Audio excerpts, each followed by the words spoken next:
Всем привет! Сегодня я расскажу, как работать с дулевскими эмалями. Берем подготовленную медную заготовку и обрабатываем ее с каликсом с лицевой стороны.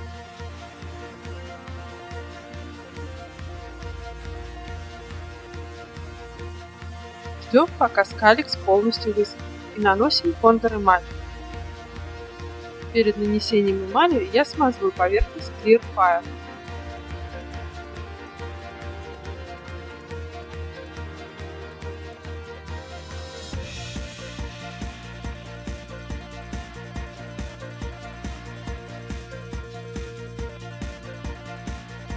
В качестве контур эмали я буду использовать 145 рубин для меди, так как он имеет высокую температуру плавления по сравнению с большинством других дулевских эмалей.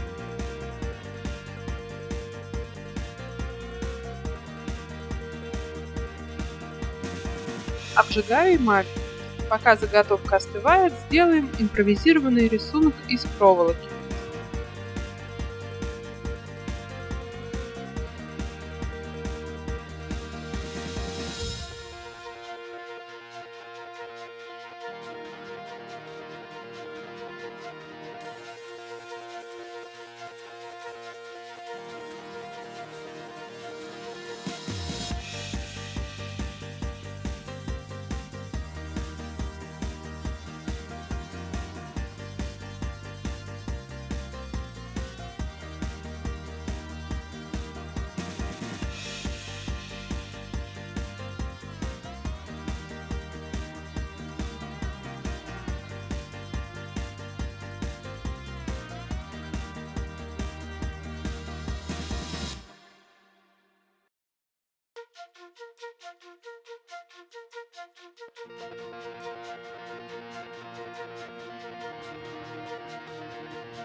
Контур эмали обожжена и остыла.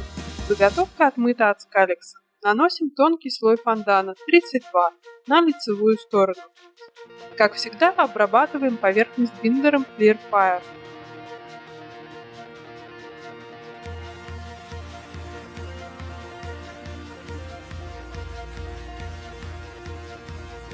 Обжигаем фондан при температуре 800 градусов.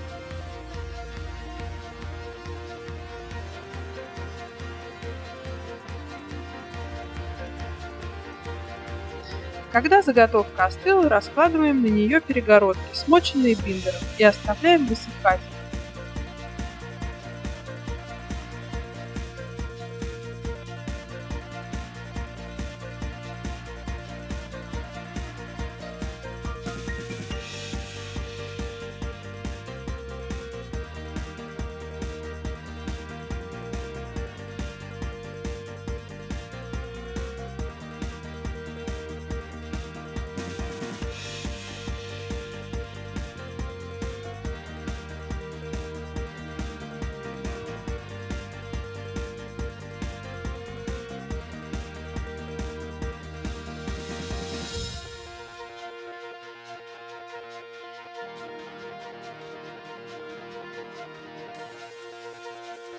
Я подумала, что даже после повторного обжига нижняя часть рисунка прикрепится плохо, и изменила ее.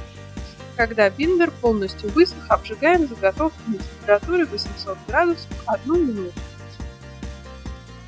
Я буду использовать эмали 3 оттенков: красную номер 3, желтую номер 111, фиолетовую и изумрудную, номера которых не помню, так как покупала их в самом начале своей эмальерной деятельности и молола сама вручную, так же как и 145. Когда после обжига перегородки скрепились, остывшую заготовку нужно поместить в отбел. Отбел делается следующим образом: 1 чашка воды плюс 1 пакетик лимонной кислоты, заранее прокипяченной и остывшей. Снятие окалины полностью занимает несколько часов, поэтому для видео я немножко ужала этот процесс.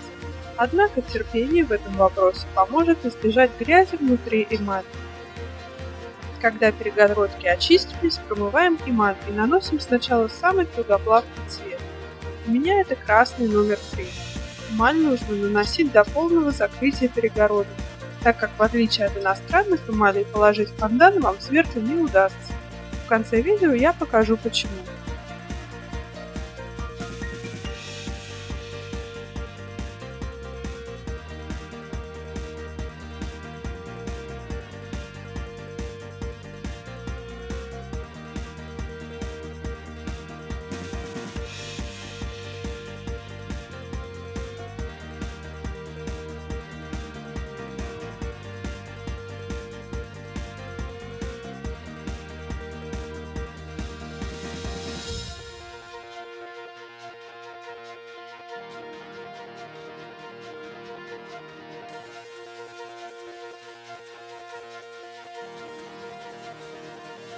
Для ускорения высыхания наложенной эмали ее можно промакивать бумажной салфеточкой, а затем досушить при открытой печке 1 минуту. Обжиг красных эмалей производится при температуре 830 градусов в течение 1,5 минут. Далее очищаем перегородки и наносим следующий слой красной эмали, до того момента, как эмаль окажется на одном уровне с перегородкой. Для демонстрации я обойдусь одним слоем. Далее наносим эмали, которые имеют более низкую температуру плавления – 790 градусов. Их можно наносить одновременно. Я попробую сделать тонкий слой фиолетовой и изумрудной эмали, чтобы посмотреть, как это повлияет на прозрачность эмали.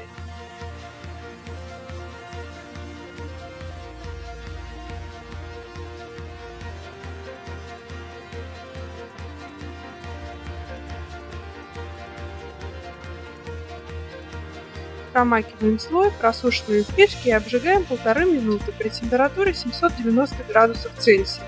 Эмаль не стала прозрачной, поэтому я нанесла второй слой для ровного оттенка фиолетовой эмали. Желательно очищать медь перед каждым обжигом до светло-розового цвета.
Желтую эмаль номер 111 наносим самым последним слоем, так как она самая легкоплавкая.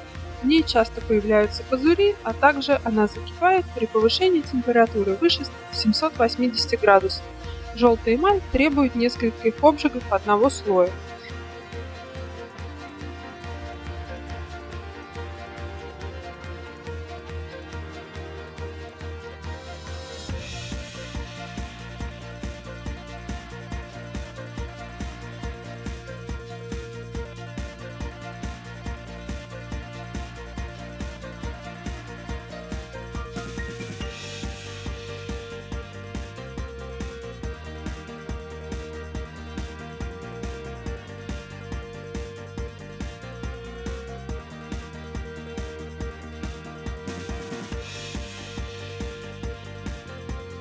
Если вам понравилось это видео, ставим лайки, подписываемся на канал, следим за обновлениями, пишем комментарии, задаем вопросы. На все вопросы я отвечаю.